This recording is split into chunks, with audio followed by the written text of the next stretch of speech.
Hello and welcome to another gameplay review on the Vakayu Gameplay channel, and in this one we have Echo, one of, if not the best on EU West, versus Damon Salvatore on Nidalee, which should be very interesting, although since Rekkles changed his name from Matt Donovan, we don't have that synergy, unfortunately. However, Echo, strong jungler, very strong jungler, always amongst the best, right? 6% pick rate, 50+% win rate, 51, 52. But why don't you see it more? Why is it not something that's recommended more for people to climb? We'll have a look at that and more in this video. Not going First Strike, going Dark Harvest, that is still the best way to go. You know, First Strike definitely has its allure and power, but Dark Harvest is still more synergistic with 1v9, most damage, Giga carry, 24 kills in a game, as you can see on the timeline there, which you need to do sometimes. And honestly, Echo provides you the ability to do that with safety and with ease. Best counter ganker in the game? Not the fastest farmer, not the best, straight up ganker, but what then makes him such a good jungler for us to carry and climb in Season 12? Let's have a look. Good leash from Yasubi there with a key. We have here Crocodile Belt in the top lane, Vayne mid lane, it seems. Let me just reorganize that, just so that's a bit more accurate for you. It's not... Okay, let me do it, thank you. It's not mid-Renekton or whatnot. W onto the Krugs. Obviously, we have used a Smite Charge here. And we're paying close attention to the fact that the enemy jungler Nidalee started on the bottom side. She just received nice buffs. AoE pounce damage going up, heal range going up, quality of life things that, on the face of it, people think might not be a lot, but really, it is a lot. Bot lane is Jinx, Thresh versus Pyke and Kai'Sa, so we are looking to sequence down here now with Echo. Okay, look at the red clear timer here, okay? Rek'Sai would be done already. Rek'Sai is done already looking for a gank, so that's kind of your reference point. We did have an Aatrox do this in what, like 247 pre-buffs? Still not that quick. 234, we're into the mid lane river here, and we're looking for a gank. So do not, under any circumstance, look for absolute full clearing nonsense. That is an exquisitely brilliant W. That is how you gank with Echo. Absolute max range, force them to run away from you, but if they do, they're gonna get hupsed into your W, and then they're going to die. No point even really committing their flash if they have it. Vayne, 99% their flashes anyway, but hers is down, her exhaust is down. We paid attention to that while we're clearing. Obviously, I'm having a fat chat about Echo, so you guys need to stare at the minimap and look at the summon of spells. That's what you gotta do. Train yourself to be aware. Now, from this, we go straight into the blue and the Grump, and we have here the Nidalee showing top lane. She shows with 12 CS, and we're kind of going,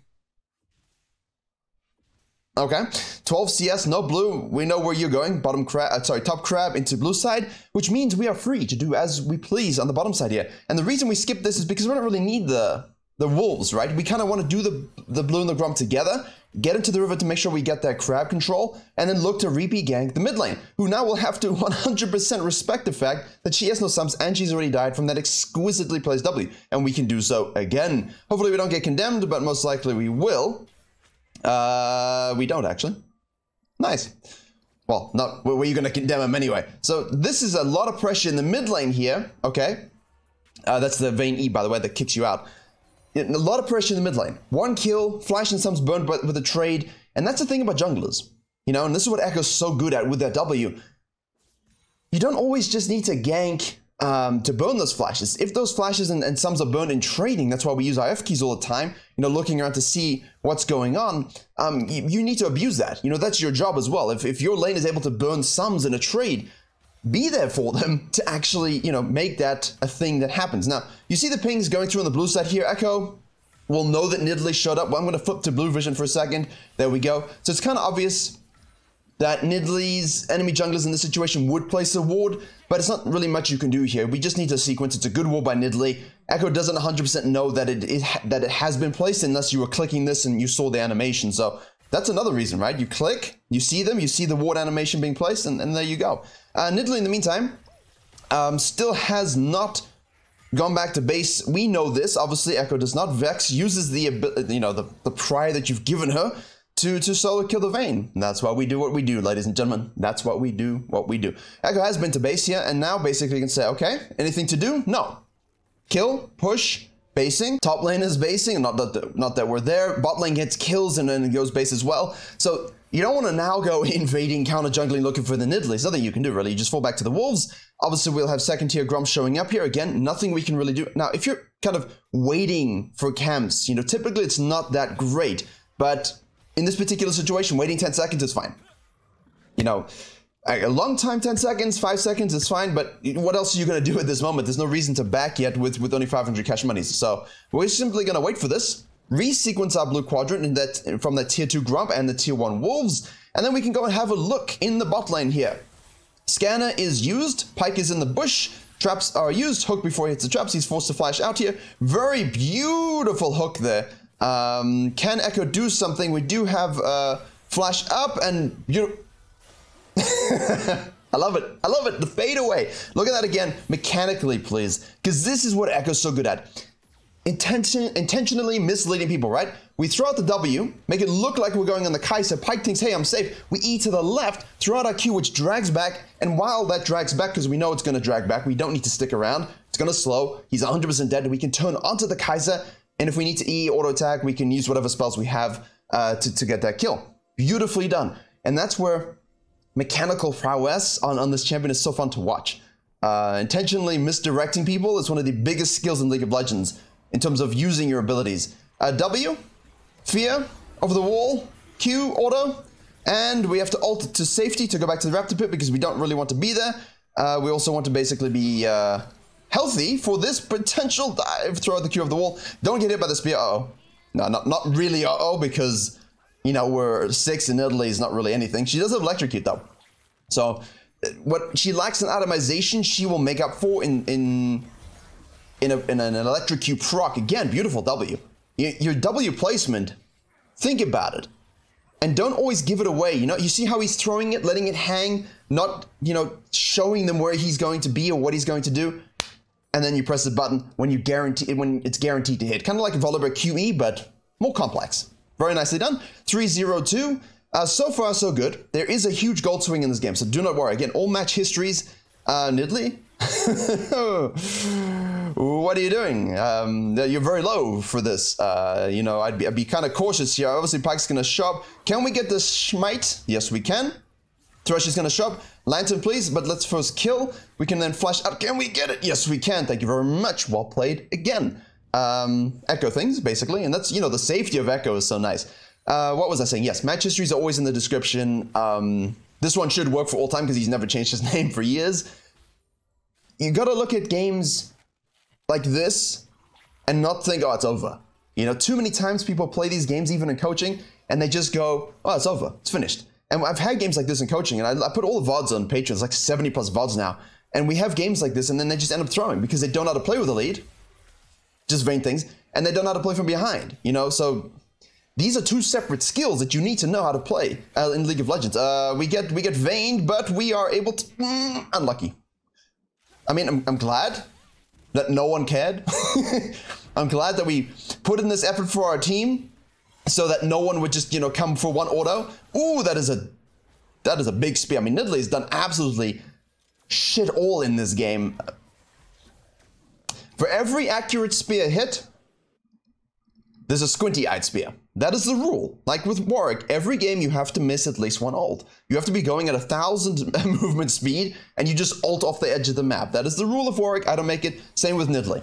In Yakos' case, you miss more, but he's actually a pretty good Nidalee. I mean, people always think missed spears, and we meme it, and we have fun with it, but, you know, in high elo, when you throw a spear and they're forced to dodge it because they actually have brains and hands, that means they're probably putting themselves in a less than optimal position, and your team can make plays, and you can make plays. So, again, use your cop. Now, don't get overly greedy with dragging your camp at Yorka, so you can chuck your Q to drag the Raptors to you.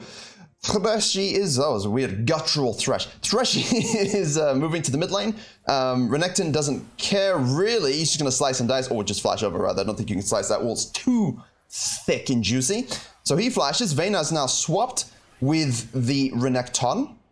Now she's 1-3-0, but she did get the...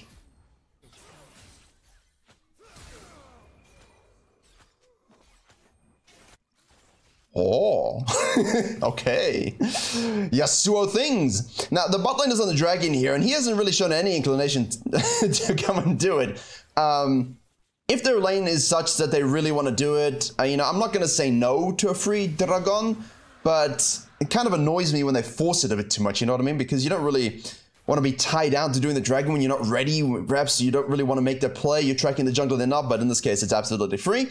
No concerns here. And now Renekton is again clearing that ward, gets feared by Vex. Good champion design, but Vex again, while she is obnoxious and irritating, is at least killable. And I will give her that defense. Zeri, on the other hand, is unkillable. Jinx dies anyway to the Pyke and the Kai'Sa. So again, now we've been closed down 3v2 fight. We need to make sure we don't get hit by that scanning so we're not seen. W approach is really just for shield here, not for stuns, because we simply want to get out. If Pyke commits, we will just E and kill him. I don't know what he's doing. Hylissang inting at all levels with Pyke somehow. Not really, but just watch the Fnatic game and I don't know. Sometimes supports just put themselves in the most weird positions, like that, right there. And you must punish them, because that is your job.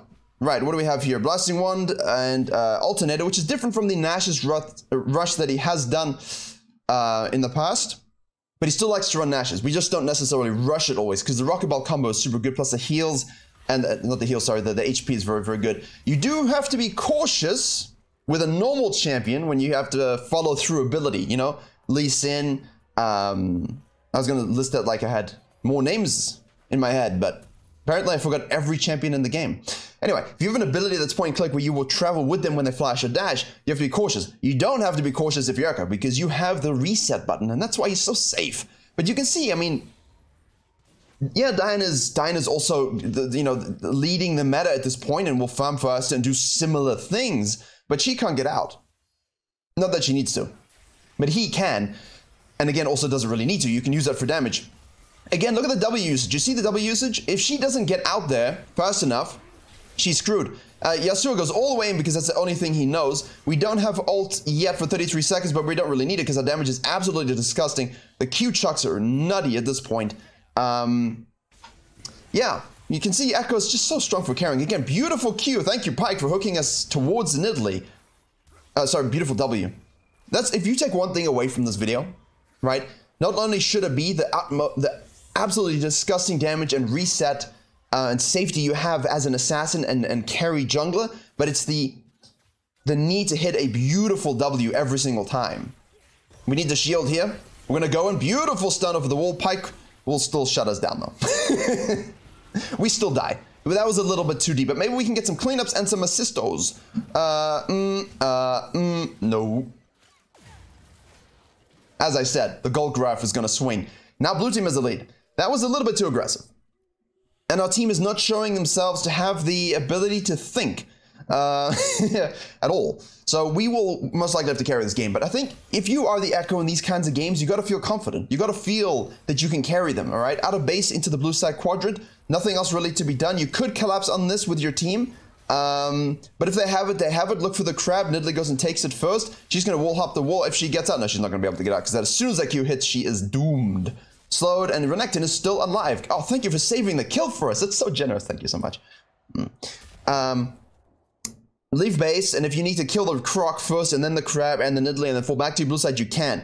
If you need to do the blue side first, walls Grump into crab, and then kind of clean up, you can as well. That's the timing worked better for that play there because no one was really on the map, so you don't want to go by yourself. Again, looking for these angles is also something huge I want you to focus on. You see, not only is it the W usage that's so disgustingly good, it's also the fact that he's flanking from Raptor Pit walls and using a lot of different angles. You know, the people don't really know where he's going to come from and what he's going to do. And with Rocket Belt, E-Flash, and well-placed Ws, and of course chucking those Qs out at the right angle is huge. Q for the wall into an E, classic, so that they arrive at the same time. And now we have here a Herald up, and you know, that's interesting. No real Herald secures at all this game. Definitely something we want to focus on, and I've been telling you guys to focus on for a while. These vests, man. But not really concerned this game. A lot of fighting. Fun to watch though, right? You guys do like the high elo fiestas. It makes you feel like your mid or low elo games are not so bad. But if you were to, I do care, okay? I just noticed his name. It's for the O10 spike, right? When everyone thinks he doesn't care, but he actually does. Vayne is so degenerate though, man. Does anyone actually like this champion? This is a little bit aggressive to clear a ward. For this, I was gonna say, normally you would die, but we press Alt, click the lightning, and we get out. Beautiful. That's why people hate Echo, but that's why he's strong. Because most of the time, like, you can use that for damage, obviously. Track your ghost, press the button, and actually just explode someone. In the best jungles video on the main channel where I do the tier lists, and I always mention Echo, there was a great clip of him doing that to Aziri. And he just exploded them. But you don't see it really as often because you're very, very focused on just being safe with it and not dying. Because when you're dead, you can't farm. When you're dead, you can't counter jungle. When you're dead, you can't help your team. When you're dead, you are useless and you can do nothing. And if your team are a bunch of howler monkeys and they're just going to whine at you while they feed, you just want to be alive. So here we're going to go for the split push on the Vayne. The Fear does land. She is forced to flash. She ults. It doesn't really matter because Vex is going to dash in. Echo will get the slow with Q, keep auto-attacking down, and a free kill. Very juicy with the rocket ball combos. And now, of course, everyone's on the top side. There's a crab here. Good vision control. Crocodile's chasing down the Yasuo. He presses Q, doesn't hit anything. Crocodile says, what is a tower? Never heard of it. We're basing in the meantime. Jinx is dead. Thresh is dead. And now Crocodile's trying to 1v1 the Yasuo, who has exhaust, is forced to burn it and waste it because instead of just running up towards his base, he decided to run through his jungle. And now it's just disengaging. Swipe doesn't do anything. Sorry, not Swipe, but Gore Drinker, active, doesn't do anything. Yasuo fails to see anything, goes in. Echo comes out of base. Everyone's tunneling on the Croc, and basically Yasuo's saying, what am I watching? Quadra?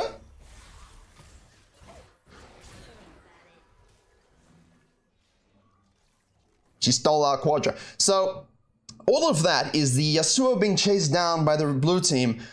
We don't realize that Echo is going to be coming out of base, and then they get cleaned up. So I thought Yasuo was just being an idiot, which he was, but the blue team was being more idiot. Somehow. I don't know. Either way, it happens in high elo. People still tunnel vision on things. They still vacuum their eyesight onto things they should not. At this point, typically, I would like to do Krugs, Raptors, so I can sequence and shadow around mid lane, but everyone's dead, so we can just kind of shadow them a little bit. They can get the tower, and we can fall back up.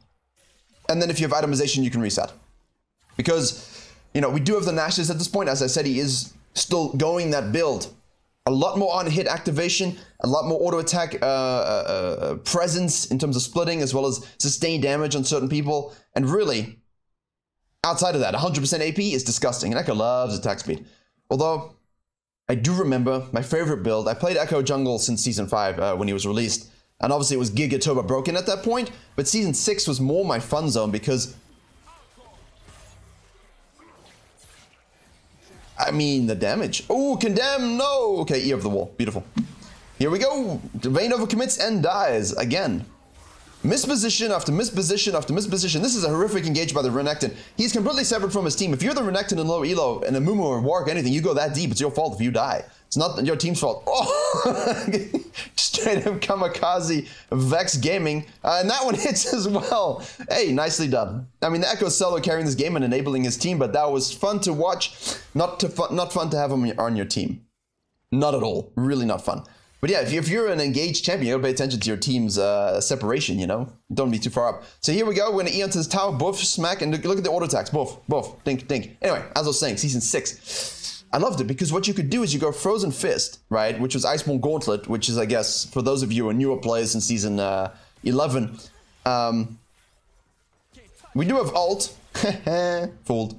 Tanky item. Did slow. It's pretty much the same kind of item overall, but it had armor in it, right? No HP, it was just an armor item. So you'd run this with your Luden's Echo, which was the jungle item, the AP jungle item. So I guess Luden's like, basically, plus the Frozen Fist. You could go into your Spirit Visage and a Zhonya's with a Dark Seal, and you could always finish with the Spirit Visage. It was like this hybrid build of tankiness and damage that we could use based upon the state of the game at the time. Really super fun. And it enabled so many cool things in terms of Echo's backline dives because he was this one tank that could kind of get into the backline and live for a long period of time. And that ult made it so that if the engage was too far, you could just kind of reset. But you still could kill people, but you'd have to kind of do it through a bit more sustained damage, sticking to them, which is what the Frozen Fist was for. And you know, you never really died because the heal on your ult with the Spirit Visage was disgusting.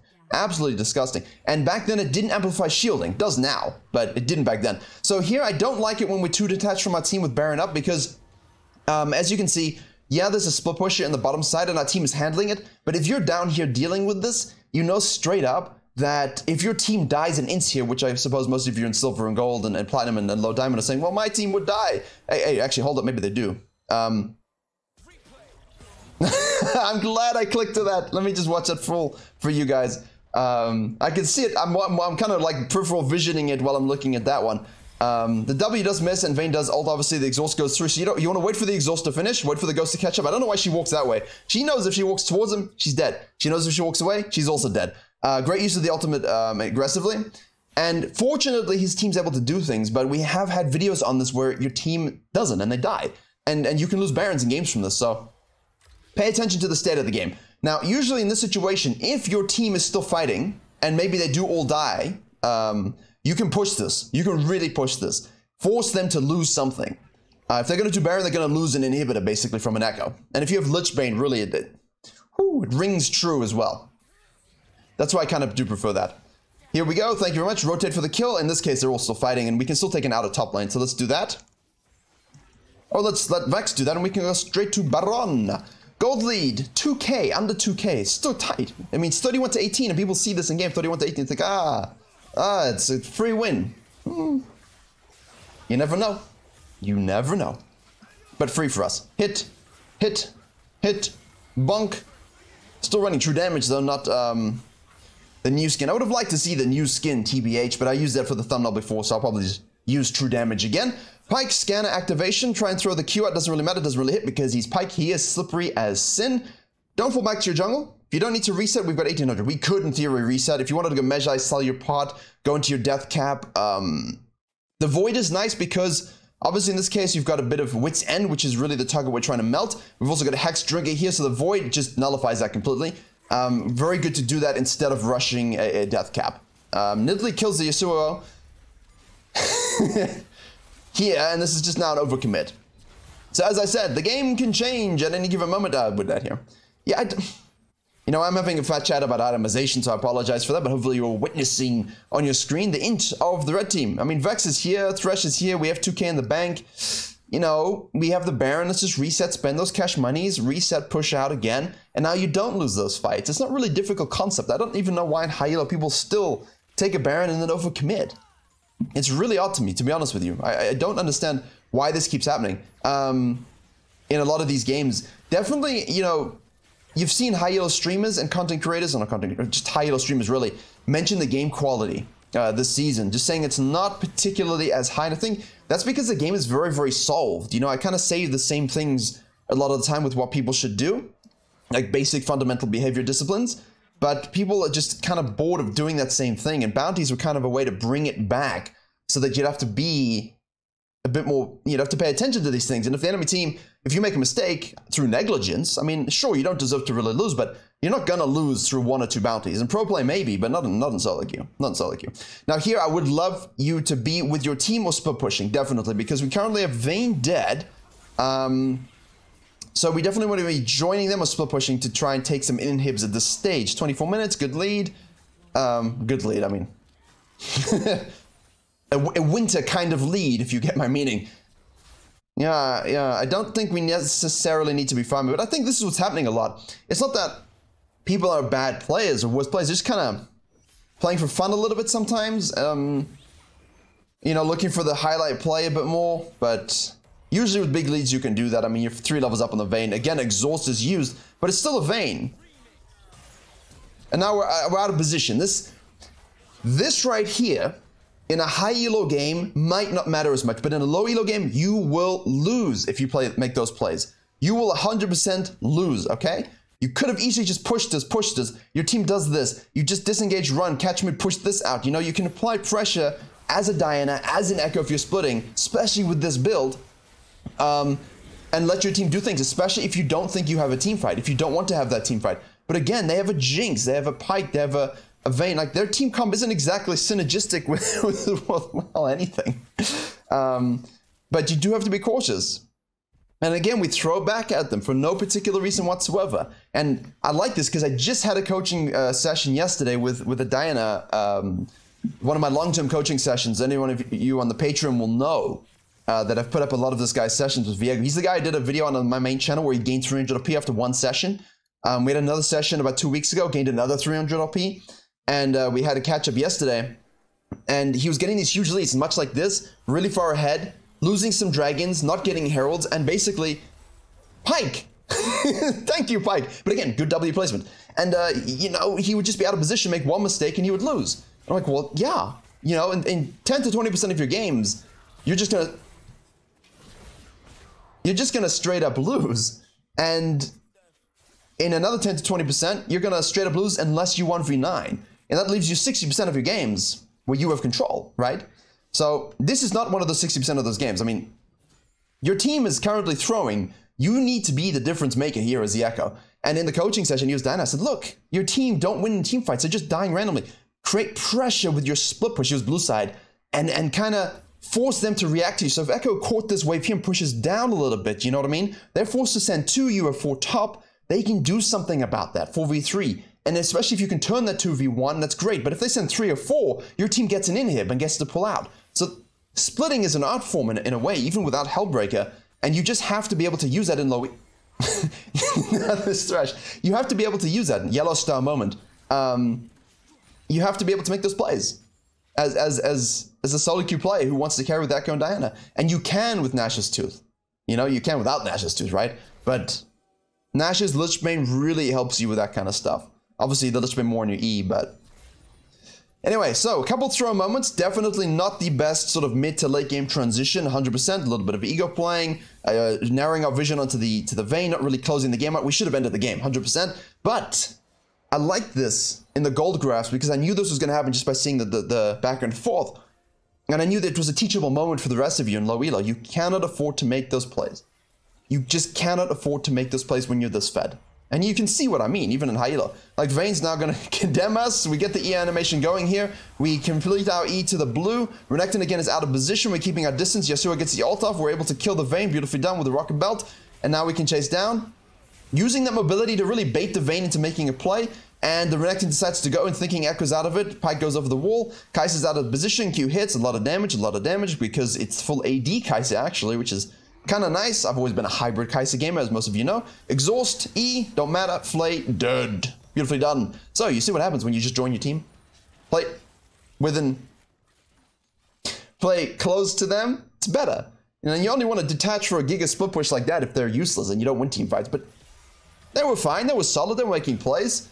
Let's be with them. Be with them. Right, let's go. Baron. And Dragon is available. Here we go. We rocket belt E onto the Pyke. He gets damaged. We throw the W into the pit. It hits. We get a huge shield. Can we take this and leave? Yes, we can. Oh, okay, we can take it. We can't leave. But, I don't know if I would want to die for that. You know, people ask me, should I steal? Should I steal the dragons and the barons? And I think if you can kill someone, like in this case the Pyke, is it a big issue? No. I mean, if you could kill the Vayne and steal it, sure. But again, now it's 4v4. You're the most fed member. You are not in the game. You're dead. Your team could make a real big blunder and you just lose the Baron. So in that case, I think I just give him to them because I know with my team coming out of base, with me coming out of base, we can straight up wipe them and end the game. Like, we're not going to Sol, right? But because we steal it, which is still cool, highlight moment, you know, why are you here?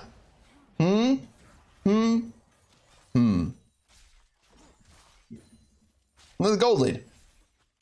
It's tight. Now, Echo doesn't have TP, obviously. So our team is pushing. Pyke is up. Pyke is going to be able to rotate. We are no longer involved. So what would you do in this situation? Quiz yourself quickly. Where are you going? Are you running to join your team with Baron, or are you just going to split push that mid lane? Really try and create some kind of pressure. You don't have Baron, but you don't really need it. But you know your team's going to get caught in a 5v4 because they know you're not here. Jinx kills Pyke, though. Vex, again, making good work of this. And your team, let's, oh, it is now 3v2. Okay, he actually hits an ult there, but it doesn't matter. You see what I mean? That's why it's not worth the steal. Because what is your team expected to do while you're resting in your grave? You're dead. You got the Baron, you got the Dragon, but great. They have the Baron, they want to make plays. They can't all farm. You know, and this is, if he gets all of this, it's just, you don't know this is going to happen. It's all results based, whatever happens here. And yeah, we're fed, and yeah, we're like kind of smurf queuing it, but I'm just...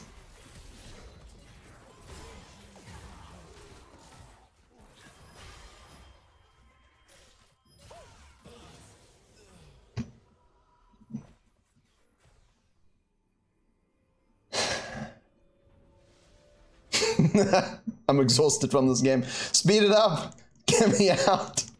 This is just like a coaching session. We have caused this, you know, I've put this on my main channel.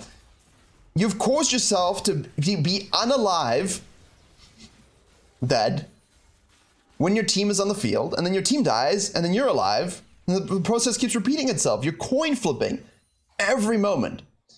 But let's look, wait for me. I'm coming. Team, I'm coming. Push the mid wave, yes. Cut in to join. A little bit of split. Okay, here we go. Careful, watch it, right? A little bit of mid pressure, this is fine. If you're gonna split push, this is good. You want a parallel push, right? So you're both the same depth. They're on the tower, you want to be in the tower, ideally. There is no tower, but as soon as they see you mid lane, they're gonna try and 5v4 this. So this is good, we're close enough here. We're close enough here that they can see you, all right? And you can rotate as necessary. This is what you're looking at. Okay, again, now we force the rotation to the mid inhib. See, this is much better now. Now you're playing with your team. You're not with your team, but you're with your team. You get me? And now we can join together as top inhib is down, and we can try and 5-man push this. We do have Echo. You want to look for the flanks. You don't have Flash, but you have W. Renekton again. Too deep. Oh, disgusting Echo play. He's so good. He is so good. He's almost like both his eyes do two different things the whole game. You know, that's really what a good Echo is. He's looking at the Renekton, dealing with the Renekton, but he's also looking at his ghost the whole time and using it as soon as someone walks on it. It's beautiful. It's beautifully played. Mechanically, beautifully played. Endgame, absolute travesty. Gave me some disease of the mind, but hopefully, and of course the point of these videos is to teach you things, hopefully you learn a little bit about it. Because in low elo, you got to think about these things 100%, and there you have it. Still, an exquisite Echo performance, an excellent solo carry game. Vex did huge work, obviously. Not total solo carry, but Vex did a very good job. Yeah, that about does it. Thank you very much for watching. If you enjoyed and learned something, please do leave a like, comment, and subscribe. Gameplay, main channel has your tier lists, Patreon has your coaching VODs, and as always, I will see you all in the next Fiesta.